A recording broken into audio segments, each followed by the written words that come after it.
Vamos a abrir nuestras Biblias en Santiago, capítulo 1 a partir del versículo 19, y hoy vamos a estar viendo hasta el final del primer capítulo de Santiago. Y desde luego para nuestra peregrinación, pero en general para cualquier camino, es súper importante conocer a dónde vamos, ¿no? Conocer cuál es el camino. Y más aún cuando, como estábamos diciendo, estamos haciendo una peregrinación, usando como base el libro de Santiago, estamos haciendo una peregrinación vital, una peregrinación que nos lleva a la vida, y que el fin, el propósito, el Santiago de Compostela, entre comillas, de nuestra peregrinación es la madurez, es la vida plena, es el vivir lo que Dios quiere que vivamos, ser quienes Dios quiere que seamos. Es muy importante que conozcamos cuál es el camino. Necesitamos un mapa. Necesitamos un GPS, una brújula, algo para orientarnos. Lo necesitamos. ¿Y por qué lo necesitamos? ¿Qué es lo que decía Jesús? Jesús hablaba de dos caminos, ¿verdad? De dos puertas. Una es ancha y fácil de entrar, y la otra es muy difícil. ¿Por qué es esto? Porque la que es ancha es a la que vamos naturalmente. Pero para la que es estrecha necesitamos ayuda. Nosotros no sabemos encontrar ese camino. Necesitamos un mapa, necesitamos un GPS para vivir nuestra vida y llegar al punto, llegar a la madurez, llegar al propósito que Dios quiere para nosotros. Así que lo que vamos a estar viendo hoy entre los versículos 19 y 27 del primer capítulo de Santiago, vamos a estar viendo tres consejos que Santiago nos da en cuanto a cómo encontrar, cómo orientarnos en el camino, en la peregrinación de nuestra vida. Hemos visto hasta ahora una etapa, hemos estado viendo algunas cosas acerca de esta etapa del sufrimiento y el atajo que nos gustaría tomar a veces, pero hoy vamos a ver de qué manera vamos nosotros a andar el camino, cómo vamos a conocer por dónde debemos andar los pasos, es decir, en la vida normal, cómo vamos a vivir, cómo vamos a tomar las decisiones de nuestra vida, cómo vamos a cambiar el rumbo si sabemos que lo estamos haciendo mal. Así que vamos a leer en el libro de Santiago, capítulo 1, versículo 19, dice: esto sabéis, mis amados hermanos, pero que cada uno sea pronto para oír, tardo para hablar, tardo para la ira. Pues la ira del hombre no obra la justicia de Dios. Por lo cual, desechando toda inmundicia y todo resto de malicia, recibid con humildad la palabra implantada, que es poderosa para salvar vuestras almas. Sed hacedores de la palabra y no solamente oidores que se engañan a sí mismos. Porque si alguno es oidor de la palabra y no hacedor, es semejante a un hombre que mira su rostro natural en un espejo. Pues después de olvidarse de a sí mismo e irse inmediatamente, se olvida de qué clase de persona es. Pero el que mira atentamente a la ley perfecta, la ley de la libertad, y permanece en ella, no habiéndose vuelto un oidor olvidadizo, sino un hacedor eficaz, este será bienaventurado en lo que hace. Si alguno se cree religioso, pero no refrena su lengua, sino que engaña a su propio corazón, la religión del tal es vana. La religión pura y sin mácula delante de nuestro Dios y Padre es esta: visitar a los huérfanos y las viudas en sus aflicciones y guardarse sin mancha del mundo. Vamos a orar. Señor, te quiero dar muchas gracias por esta porción de tu palabra, de la epístola de Santiago. Muchísimas gracias por la utilidad para nuestras vidas, y desde luego te pido que tú nos ayudes a poder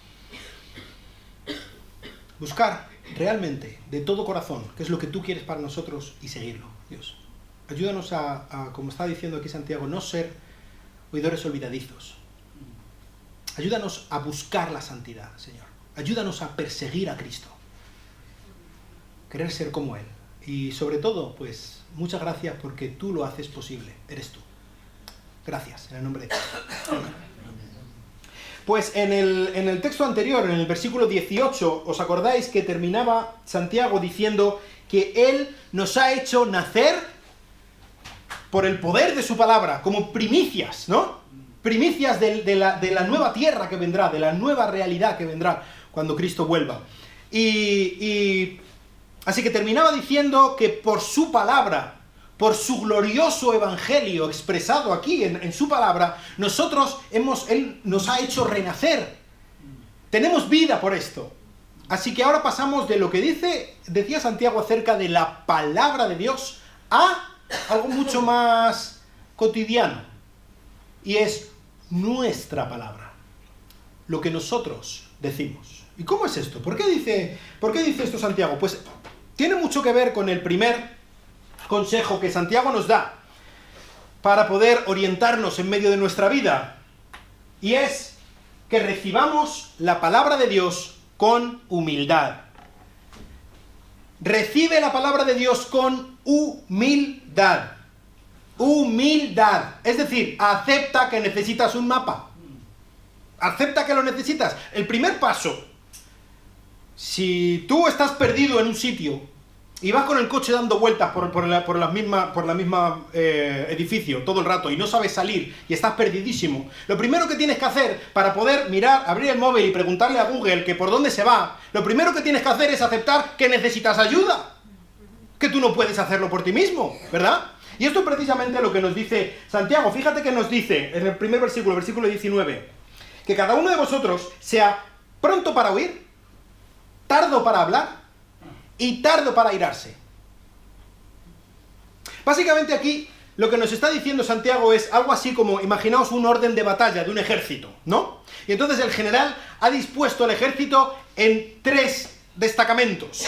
El primero, la vanguardia, el primero tiene que ser rápido, tiene que entrar a la batalla directamente. Esto es lo más importante de todo, el choque principal, la vanguardia, la caballería, los primeros que tienen que entrar. ¿Y esto qué es? Lo primero que tenemos que hacer es escuchar. Y no sé si te pasa a ti, pero al menos en mi caso, esto quizá es lo segundo o lo tercero. Lo primero, además, la expresión que usa Santiago es corriendo. Ve corriendo a escuchar. Estate deseando escuchar lo que las otras personas te están diciendo. ¿Pero cómo? ¿Incluso mi suegra? Sí. ¿Incluso este que no dice más que tonterías? Sí. Lo primero de todo, escucha. Pronto para oír. Pero si yo sé que cuando me dice no sé qué, realmente está queriendo decir que no sé cuántos. No sé si te pasa a ti. A mí me pasa que muchas veces, cuando digo muchas veces, digo quizá el 96,5% a las veces, cuando estoy escuchando a alguien, estoy escuchando así con un montón de comillas, una detrás de otra. Porque realmente, en mi procesamiento mental, en mi ordenador que hay en el cerebro, hay una gran parte que no está utilizándose para escuchar, sino para pensar la manera en la que yo voy a responder a lo que me está diciendo. Y buscando el momento en el que esa persona deja de hablar un segundo para coger aire, para meterme yo y empezar a hablar. ¿Verdad? Amén, eso es. Así es como funcionamos. ¿Por qué? Porque no somos prontos para oír. Y lo que dice Santiago es, lo primero, ve a escuchar, lo primero escucha. Y no que escuches lo que tú quieres escuchar. Y no que escuches lo que tú piensas que la otra persona está diciendo en la tercera capa de su subconsciente al decir esas palabras. No. Pronto para oír. Escucha lo que te están diciendo. Dicen que en las parejas, más de la mitad de los problemas vienen única y exclusivamente de la comunicación, la falta de comunicación. O, dicho de otra manera, que no escuchamos. Entre unos que no escuchamos y otros que no decimos lo que pensamos, tenemos el lío liado. No escuchamos. Y esto es lo primero que está diciendo Santiago. Escucha. Sé pronto para oír. Tardo para hablar. A veces lo tenemos cambiado, ¿no? Lo tenemos cambiado. No te rías, Maribel. Lo tenemos cambiado y somos prontos para hablar y tardos para oír, ¿verdad que sí? Que nos encanta cómo suena nuestra voz. Es que suena tan bien, decimos unas cosas tan maravillosas, tan estupendas. Que tenemos una olla pitadora. Y lo que dice Santiago es exactamente lo opuesto. Sé pronto para oír, tardo para hablar. El segundo batallón que debería entrar en combate después de haber escuchado convenientemente es hablar. Hablar no en base, de nuevo, no en base a lo que yo me pienso que en la tercera capa del subconsciente ha dicho, o hablar en base a lo que yo he escuchado 2 palabras y de ahí he sacado una conclusión, o lo que hace 3 años pasó, que no sé qué, no sé cuánto. No, en base a lo que he escuchado. Hablar. Y lo último de todo, en la vanguardia, de esta vanguardia que está del ejército de reserva, que está ahí para no usarlo. Solamente para por si es el último de los recursos. El enfadarse, la ira. La ira que venga lo más tarde posible. Porque dice Santiago que la ira del hombre, es decir, no que no podamos enfadarnos, eso no está hablando, Jesús se enfadó, los profetas se enfadaron, no está diciendo que no tenga que haber enfado, pero la ira del hombre, la ira que caracteriza al hombre, la ira que viene del hombre, no obra la justicia de Dios. ¿De qué ira está hablando? ¿Cuál es la ira que nosotros tenemos? ¿Cuál es la ira que nos viene por las venas? Es la ira por la que perdemos el control. ¿Te ha pasado alguna vez en la vida que por estar enfadado has dicho alguna cosa que no deberías haber dicho? O quizá, venga, no, mejor, para ponerlo más fácil. ¿Has dicho alguna vez algo que no habrías dicho si no estuvieras enfadado? ¿Has hecho alguna vez alguna cosa que no habrías hecho si no estuvieras enfadado? Esa es la ira del hombre. Y dice aquí que la ira del hombre no obra la justicia de Dios. Es decir, no existe ningún argumento por el que nosotros podamos perder el control al enfadarnos y después no tengamos que arrepentirnos por ello. Siempre debemos arrepentirnos. Te he preguntado antes si te ha pasado alguna vez en la vida. ¿Te ha pasado alguna vez la semana pasada? ¿Ayer? ¿Hoy? Yo hoy. No hay ninguna razón, como antes estábamos diciendo las semanas pasadas, que no existe ninguna razón, no existe ninguna situación por la que nosotros nos veamos forzados a ceder ante la tentación, tampoco existe ninguna razón por la que debamos perder los nervios al enfadarnos. Ninguna. Es decir, si nosotros nos enfadamos hasta el punto de que perdemos los nervios, que hacemos algo o decimos algo que no habríamos dicho si no estuviéramos en el caliente, en el pronto ese que nos viene, debemos arrepentirnos. No solo arrepentirnos y pedir perdón y poner cara de mustio, no. Debemos poner medios para que eso no vuelva a pasar. Eso es lo que debemos hacer. Debemos pedir perdón a las personas que tenemos a nuestro alrededor, porque no existe ninguna razón para que nosotros nos pongamos así. No lo existe. La ira del hombre nunca obra la justicia de Dios. Nunca. Dios no nos ha llamado a que seamos agentes de su ira. Él nos ha llamado para que seamos agentes de su amor. Y cuidado, con esto yo no estoy diciendo que no debamos decir las cosas que la otra persona está haciendo mal. O que no debamos decir, oye, Dios te va a juzgar si sigues haciendo esto. Porque eso es amor. Avisar a alguien que está a punto de caer por un precipicio es amarle. Pero nosotros no debemos ser los agentes de su ira. ¿Entonces está mal enfadarse? No necesariamente. Pero siempre debe ser algo que nos lleve a intentar buscar la gloria de Dios, que no perdamos los nervios y que no sea frecuente. Porque es la retaguardia de la retaguardia. Esto es algo que no debe entrar en combate, a no ser que sea el último de los recursos, ¿vale? ¿Por qué pasa esto? ¿Por qué da este orden Santiago? Dice, por lo cual, desechando toda inmundicia y todo resto de malicia. ¿Qué inmundicia está hablando? ¿De qué inmundicia? Es la inmundicia que nos lleva a cambiar el orden de estos factores. Cuando habla de desechando esta inmundicia, es la misma palabra, por ejemplo, que usa Pedro en 2 de Pedro 2.1 y Pablo en Efesios 4.22, que básicamente es quitarse la ropa.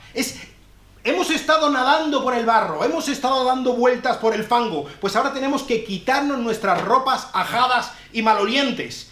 Tenemos que deshacernos de todo lo malo que tenemos. ¿Y por qué tenemos malo? Porque somos malos. Debemos deshacernos, igual que nos quitamos... Es sencillo quitarse la ropa, ¿verdad? Pues así de sencillo es deshacernos de nuestra maldad si acudimos a Cristo. Él es el buen Salvador, Él es el buen sanador, Él es el que nos limpia, pero debemos hacerlo de una manera en concreto. Recibid con humildad la palabra implantada. Creo que la clave de todo esto es la humildad. Creo que la clave de todo este texto lo podemos resumir en la palabra humildad. Y humildad es una palabra que ciertamente está muy pisoteada hoy en día. Que no significa lo que... Humildad no es ir todo el día y como, no valgo nada, y no puedo hacer nada bien, y cosas por el estilo. Eso no es humildad. Humildad es tener bien claro quién soy yo y quién es Dios. Eso es humildad, tener una correcta perspectiva de la vida. Eso es la humildad. Así que, ¿qué es lo que está aquí? ¿Qué es lo que está aquí diciendo Santiago? Debemos acudir a Cristo sabiendo que no lo merecemos. Porque nosotros no sabemos. Cuando reaccionamos con enfado ante las personas que tenemos a nuestro alrededor, cuando nos llevan los demonios del pronto que tenemos, realmente lo que le estamos diciendo a Dios es, esta situación tú no la estás llevando bien. Yo no voy a esperar a que tú la soluciones a tu manera. No. Yo voy a coger el toro por los cuernos y pasando encima de quien sea. Y diciendo lo que sea y mira, yo lo voy a solucionar. Yo voy a meter la situación en vereda porque yo sé cómo hacerlo. Y lo que Dios dice es, no. Lo primero que tienes que hacer para poder recibir la palabra implantada que habla, esta palabra que Dios pone en nuestros corazones, que decía en el versículo 18, que es por la que nosotros tenemos vida. Aquí dice que es la que puede salvar nuestras almas. Para poder recibir esta palabra, para poder recibir a Cristo, lo primero que tenemos que hacer, dice Cristo, es ser como niños, ser humildes. Saber que nosotros no somos capaces, no llegamos, no valemos, no damos la talla. Es un poco como lo que estábamos diciendo antes en la cena. Él es el que vale y nosotros no. Por lo tanto, como nosotros muchas veces vemos desenfocadamente y no tenemos muy claro qué es lo que está ocurriendo, debemos escuchar. Escuchar a los demás, pero sobre todo escuchar la palabra de Dios. Escuchar, aprender qué es lo que Dios nos dice, interiorizarlo. Nada de intentar abrir la boca constantemente para dar lecciones a otros, si ni siquiera yo sé qué es lo que dice la palabra de Dios. Lo primero que tenemos que hacer es escuchar.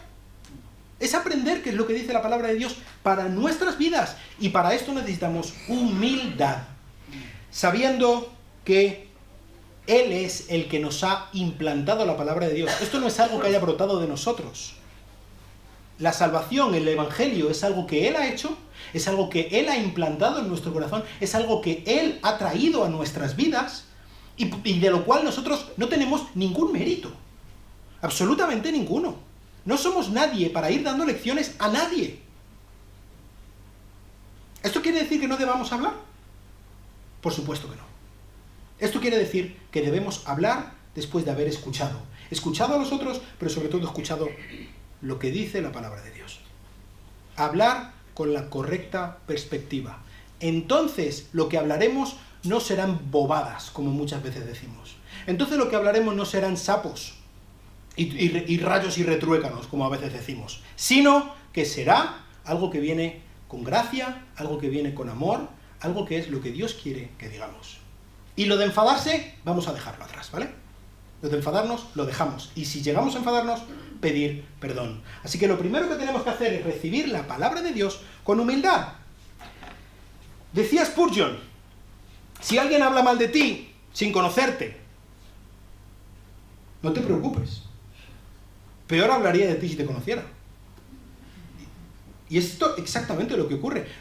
Tenemos una ilusión de bondad en cuanto a nosotros, que no es real.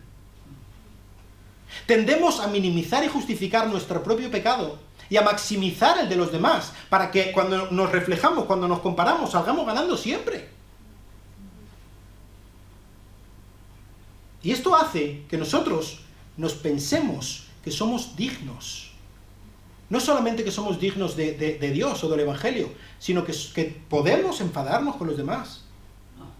Que nosotros estamos en una posición de superioridad por la cual podemos juzgar a otros sin tener en cuenta nuestro propio pecado y nuestra propia maldad. Y no estamos en esa situación, hermanos. Nosotros estamos en una situación de mendigos delante del Rey. Hemos sido justificados, sí, hemos sido adoptados por Cristo. Somos hijos de Dios, somos santos, pero por nuestros propios méritos, amigo mío. Por mis propios méritos no merezco absolutamente nada más que la ira de Dios encima de mi cabeza. Y esto es algo que constantemente tenemos que recordar. Sí, somos hijos de Dios, somos santos, adoptados. Qué bueno es mi Dios, qué bueno es mi Padre que me ha adoptado, qué bueno es Cristo que ha pagado por mí, pero eso no es mío, en el sentido de que yo me lo haya ganado, Eso es mío porque me lo ha dado Cristo. Y esto es algo que debemos recordar constantemente, porque si nosotros pensamos que sabemos el camino y que somos los mejores de nuestros portales, entonces no vamos a ir a la Biblia y no vamos a pensar que necesitamos un mapa para vivir nuestra vida. ¿Cuál es el segundo consejo que nos da Santiago? Lleva a la acción lo que Dios te pide. Debemos escuchar con humildad. Debemos aceptar que necesitamos un mapa. ¿Y qué es lo siguiente que necesitamos? Vale, necesitamos un mapa, necesitamos la palabra de Dios. Lo necesito. Ahora, venga, tengo la palabra de Dios. Voy a leer la palabra de Dios y aquí vengo todos los domingos y tal. Pero tengo que llevarlo a cabo, tengo que llevarlo a la acción. Tengo que vivirlo. Conocer la palabra de Dios y no obedecerla es mucho peor que no conocerla. ¿Sabes? Así que quizás venir todos los domingos y escucharla aquí en la predicación y estar leyendo la Biblia, si no tienes ninguna intención de cambiar nada en tu vida, lo único que está haciendo es acumular juicio encima de tu cabeza. Dice Santiago, a partir del versículo 22, sed hacedores de la palabra de Dios y no solamente oidores. Cuando habla de que seamos oidores y de escuchar la palabra de Dios, pues en el tiempo en el que Santiago escribió y anteriormente, en las sinagogas, por ejemplo, Santiago escribió a los judíos, tenían la copia de la Biblia, del Antiguo Testamento en las sinagogas y lo leían. En las iglesias, según se iban empezando iglesias, en las casas, por todo el Mediterráneo, quizá pues llegaba un momento y decían, madre mía, nos ha llegado la copia de la segunda carta de Pablo a los Corintios, y la leían juntos. ¡Ah, qué maravilla! Y podemos leer la palabra de Dios aquí todos juntos, podemos escucharla, porque no tenían la bendición que tenemos nosotros de leerla en sus casas, no la tenían en sus casas. Tenían una copia de algunas cartas y de algún libro del Antiguo Testamento y era todo lo que tenían. Nosotros tenemos aún más bendición que ellos. Tenemos para poder leerla, así que no solamente podemos ser oidores, podemos ser lectores de la palabra de Dios. Igual da si no la estamos llevando a cabo. Exactamente igual da. La vida que tantos de nuestros hermanos han dado, no solamente porque han vivido por ello, sino también porque han muerto por ello, para que nosotros podamos tener una Biblia en nuestro idioma, con un lenguaje comprensible. Y nosotros, sí, la leemos, quizá, ¿no? En años bisiestos. Pero no la llevamos a cabo. No la vivimos. Y eso dice Santiago, que no vale para nada. Si nosotros no queremos vivirla. Peor aún, habla de que es un autoengaño religioso. Nos estamos engañando a nosotros mismos. Fíjate lo que dice Jesús en el libro en el Evangelio de Mateo, capítulo 7. Al final del Sermón del Monte.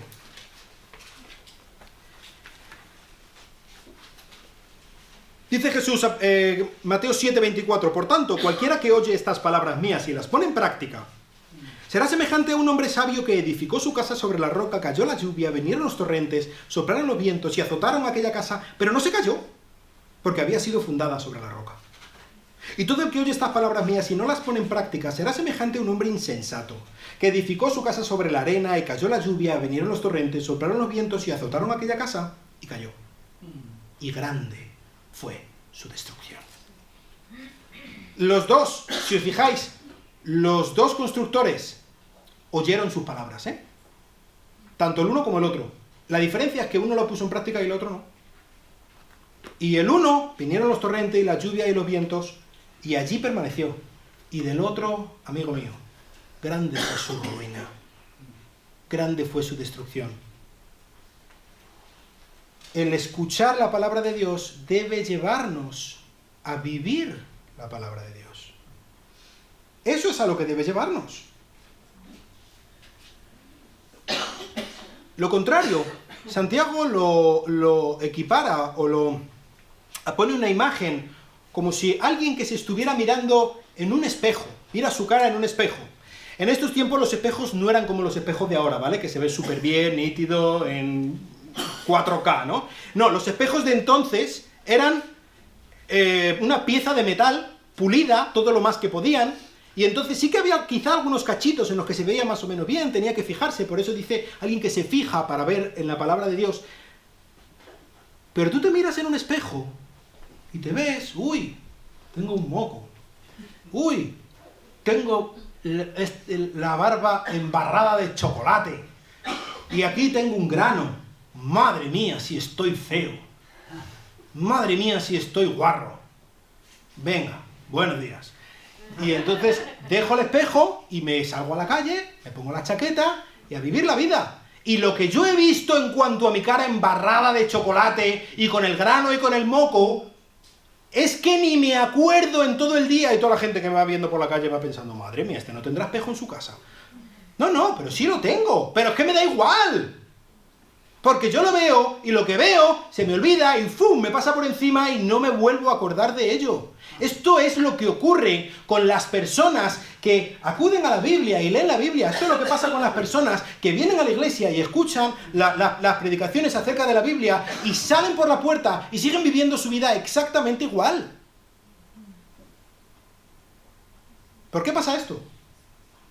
Por la misma razón que ocurre lo de la ira que estábamos hablando anteriormente.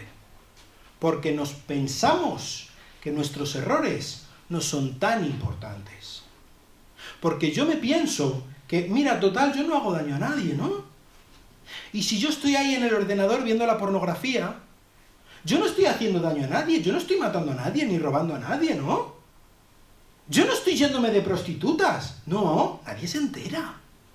O si yo estoy, yo qué sé, pues quitando unos pocos de dineros para poder, no poniéndoselo a Hacienda, para poder pagar menos en la declaración de IRPF o yo qué sé qué cosas, total, para lo que hacen con los impuestos, pues mejor me los quedo yo, ¿no? Total, yo no soy como esos ladrones políticos que roban un montón de dinero, ¡hombre! O que los que están haciendo esas cosas tan malvadas con el dinero de mis impuestos. Yo no soy como ellos, pues para eso me lo quedo en mi saca. Y lo justificamos. Y pensamos que nosotros no somos tan malos. Y a pesar de que vemos en la Biblia que nos dice que seamos irreprensibles y que seamos santos, y que si invalidamos un solo mandamiento, los invalidamos todos, y que la paga del pecado es la muerte, y que de ninguna manera Dios va a tener por inocente al culpable, a nosotros todo eso nos da lo mismo, porque nosotros hemos decidido que nuestro pecado no es tan grave, aunque veamos en el espejo que tenemos la cara con mocos, chocolate y granos.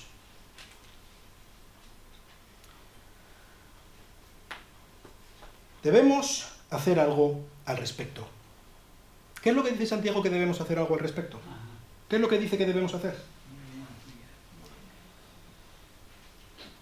Pero el que mira atentamente a la ley perfecta, la ley de la libertad. ¿Cuál es esta ley de la libertad? ¿Cuál es esta ley? Yo creo que Santiago, que estaba escribiendo a judíos, cristianos, estaba hablando del Antiguo Testamento, de lo que Dios manda en el Antiguo Testamento, pero de una manera absolutamente diferente a como lo veían los judíos en este tiempo. ¿Cuál es la ley de la libertad? Pues la ley de la libertad es la ley que me hace libre. ¿Libre de quién? Libre de mi estupidez. Libre de mi maldad. Libre de mi ir corriendo al barranco. De eso me hace libre.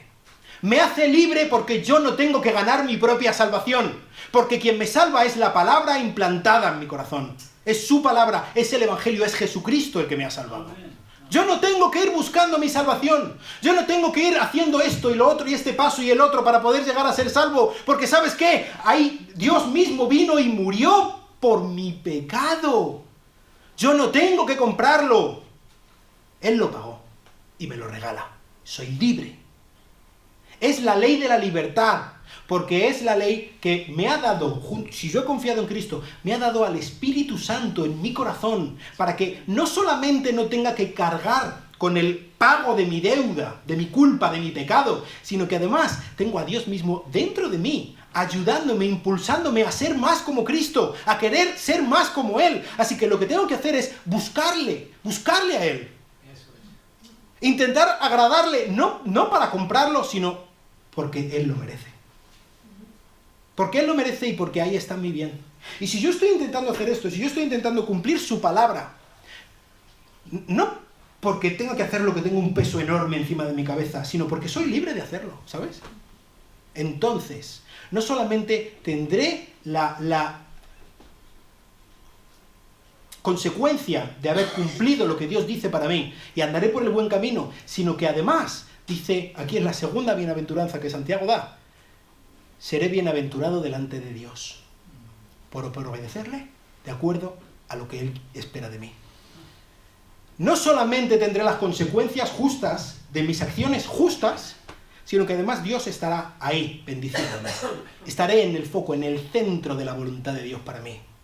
Eso es lo que es la vida. Esa es la vida abundante. El cumplir exactamente lo que Dios quiere para mí. El estar haciendo exactamente lo que Dios ha diseñado que hagas. Ahí es donde debemos estar. Ahí es donde apunta nuestro mapa. Y es por eso que debemos seguir el mapa.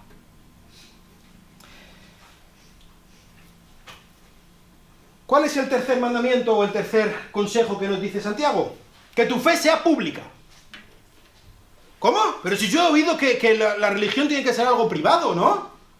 Y que yo me guarde mi fe para mí.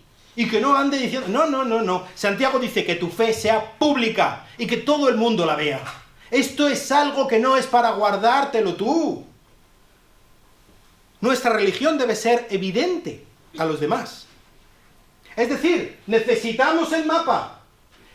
Andemos, sigamos el mapa y que esto se note en nuestras vidas. Que nuestras vidas proclamen que nosotros tenemos un propósito, que nosotros tenemos un destino dentro de este peregrinar. Y esto Santiago lo dice usando una palabra que normalmente para nosotros los evangélicos la tenemos un poco como algo peyorativo, como algo malo, ¿no? Y es religión. ¿Religión? ¿Cómo que religión? Eso será de los católicos, ¿no? Religión. Nosotros no tenemos una religión, nosotros tenemos una relación. Y así molamos más, ¿no? Sí, siempre. Pues sí, Santiago habla de la religión. Y no como algo malo. Ahora, sí que habla de que hay dos religiones. Una que es buena y otra que es mala. Hay dos religiones en este mundo, ¿sabes? Y él habla de cómo es la religión buena, diciendo dos cosas buenas y una cosa mala. Lo primero que dice en el versículo 26. Si alguno se cree religioso, pero no refrena su lengua, sino que engaña a su propio corazón, la religión del tal es vana. Es una tontería. Su religión es aire caliente, no sirve de nada. ¿Qué es lo que dice que pasa aquí? Si tú no puedes poner freno a tu boca, esto es una expresión más adelante, lo utilizará otra vez Santiago, que le ponían el bocao que llaman a los caballos, ¿no? Y es una pieza pequeña que se pone en la boca del caballo y manejando su boca maneja todo el caballo para ir a un lado o a otro, ¿no? Pues es lo mismo que ocurre con nuestra boca. Si nosotros no ponemos freno a nuestra boca, nuestra religión es vana. Pero dice, engaña a su corazón. ¿Sabes? Hay un hilo, hay un cable que une la lengua y el corazón y la lengua. Y están completamente relacionados. Y es algo que se retroalimenta, ¿eh? Si tú no tienes cuidado con lo que sale de tu lengua, realmente estarás expresando que hay un problema en tu corazón. Si tú estás soltando sapos y culebras por tu boca, de la abundancia del corazón, habla la boca. ¿verdad? Pero al revés también funciona. Si tú tienes el corazón podrido, sale para afuera, pero también lo que dices con tu lengua afecta a tu corazón. Tus palabras y tu corazón están absolutamente unidos. Es decir, cuida de tu boca, porque así estarás cuidando de tu corazón.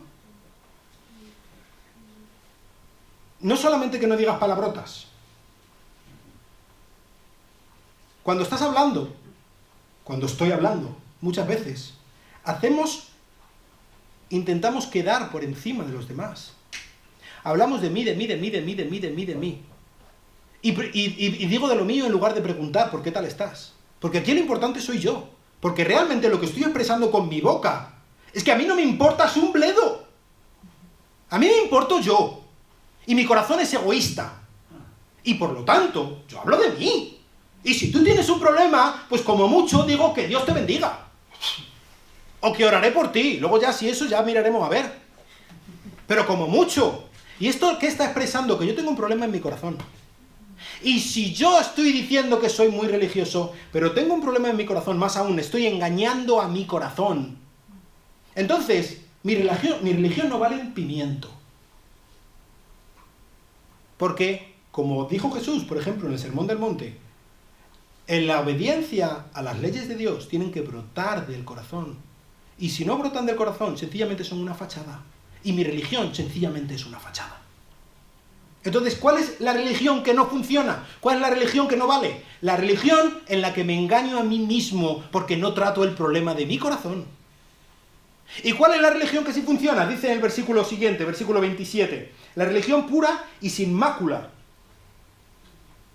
delante de nuestro Dios y Padre es esta: visitar a los huérfanos y las viudas en sus aflicciones y guardarse sin mancha del mundo.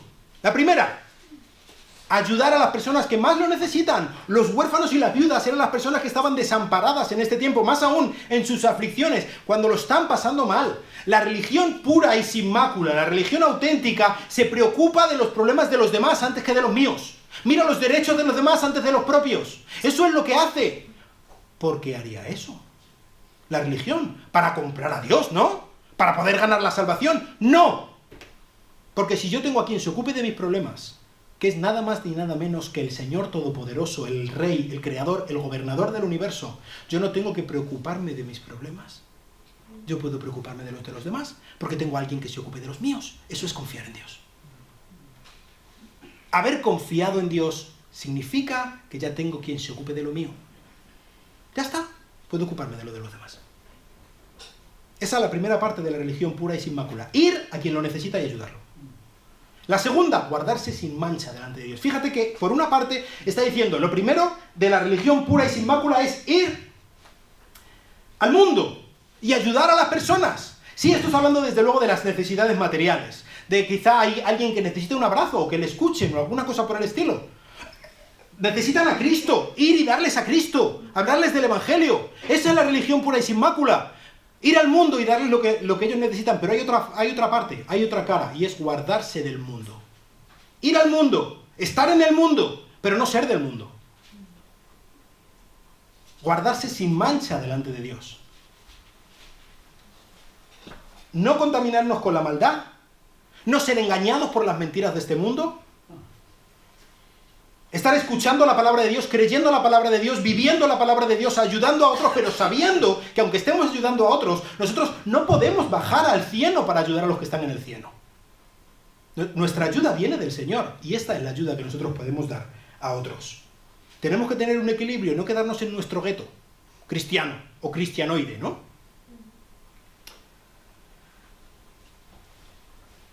Cuando tú coges una semilla y la plantas en la tierra y la riegas, ¿está esta semilla viva porque ves que brota una planta? Esa es la manera en que tú ves que está viva.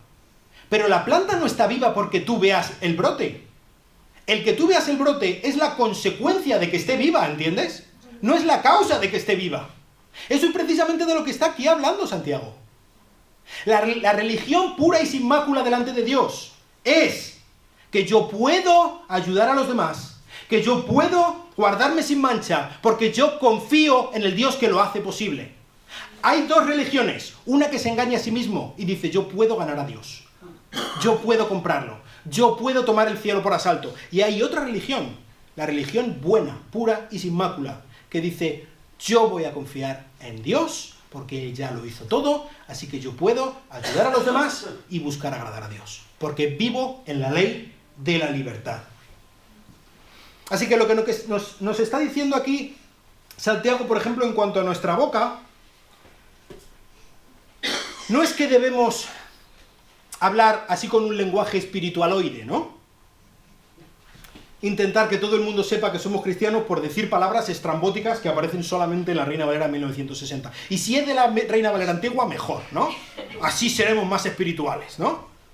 No.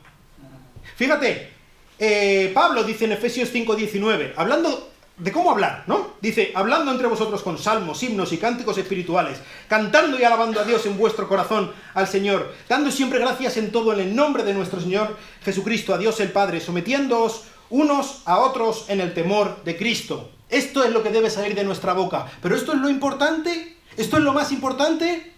No, esto es una consecuencia, esto no es la causa. La causa lo vemos en el versículo anterior, cuando dice, sed llenos del Espíritu Santo. Y si nosotros estamos intentando hablar como cristianos, pero esto no es porque hay alguien dentro de nosotros que está actuando para que nosotros podamos decir esas cosas o decirlo así, lo que estamos haciendo es ser unos farsantes. Estamos intentando ser lo que no somos. Lo primero es confiar en Cristo. Lo primero es acudir a la fuente de nuestra vida. Lo primero es entender que necesitamos un mapa. Una vez que tenemos este mapa, podemos seguirlo. Vivir en base a ello, sabiendo que ahí está nuestro bien. Debemos rendirnos humildemente delante de Él. ¿Sabes qué? Él va a tratar con nuestro pecado. ¿Cuántos domingos en el año 2022 has estado en esta o en otra iglesia? ¿Has escuchado predicaciones de la palabra de Dios? ¿Cuántas veces has leído la Biblia en este año? No sé si muchas o pocas. Algunos de vosotros os llevo viendo al menos todo el 2022, así que habéis estado bastantes veces, ¿no? ¿De qué manera esto ha impactado vuestras vidas?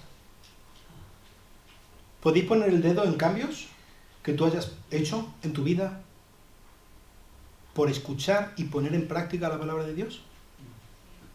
Y si no es así, o si no es tanto como lo que debería, ¿por qué? Nuestra actitud debe ser la del salmista, en el Salmo 139, versículos 23 y 24, que dice, examíname, oh Señor, conoce mi corazón, pruébame y conoce mis inquietudes, pruébame tú, y ve si hay en mí camino malo, y guíame en el camino eterno. Esta es la actitud que debemos tener. Una actitud humilde que delante de Dios viene y dice, Señor, dime tú lo que estoy haciendo mal, porque es que estoy tan ciego que ni lo veo. Pero dímelo tú y yo voy a seguir este camino. Dime por dónde estoy andando por camino malo, dímelo y yo cambio. Porque yo sé que de ti depende mi bien, porque yo sé que de ir de tu mano depende mi bienestar y mi vida. Así que dímelo y yo lo voy a cambiar. Esa debe ser nuestra actitud. Acudir humildemente delante de nuestro Dios. ¿Y sabes qué? Nuestra vida, gracias a su Espíritu Santo, va a cambiar. Vamos a orar. Señor, te doy muchísimas gracias por ser tan bueno, por ser un Dios tan generoso hacia nosotros, que incluso siendo rebeldes y siendo pecadores, incluso conociendo tu palabra, muchas veces no la tomamos en cuenta, lo tomamos sencillamente como un ejercicio académico o algo por el estilo. Ayúdanos a vivir lo que tú nos dices, Señor. Ayúdanos a entender que este libro no es un libro de historia o un libro curioso. Este es el mapa de nuestra vida. Ayúdanos a amar tu palabra. Ayúdanos a deleitarnos en ella, Señor. Ayúdanos a entender que la necesitamos, que te necesitamos a ti, Señor. Y te ruego por cada una de las personas que están aquí, que nunca han puesto su confianza en Cristo, que tú les ayudes, que tú les des la humildad necesaria para reconocer que no podemos hacerlo por nuestras propias fuerzas, que estamos equivocados, Ayúdanos a clamar a ti, Señor, y ayúdalos a clamar a ti. Dales por medio de tu Espíritu Santo el impulso para que ellos puedan acudir a Cristo y decirle, sálvame, Señor, sálvame, porque yo no puedo. Y te pido que esta también sea nuestra actitud de cada uno de nosotros, Dios. Danos humildad, Señor. Ayúdanos a dejar esta soberbia dichosa, Señor. Ayúdanos a acudir a Cristo humildemente como niños. Te lo pido en el precioso nombre de nuestro gran Salvador Jesucristo. Amén. Que Dios te bendiga.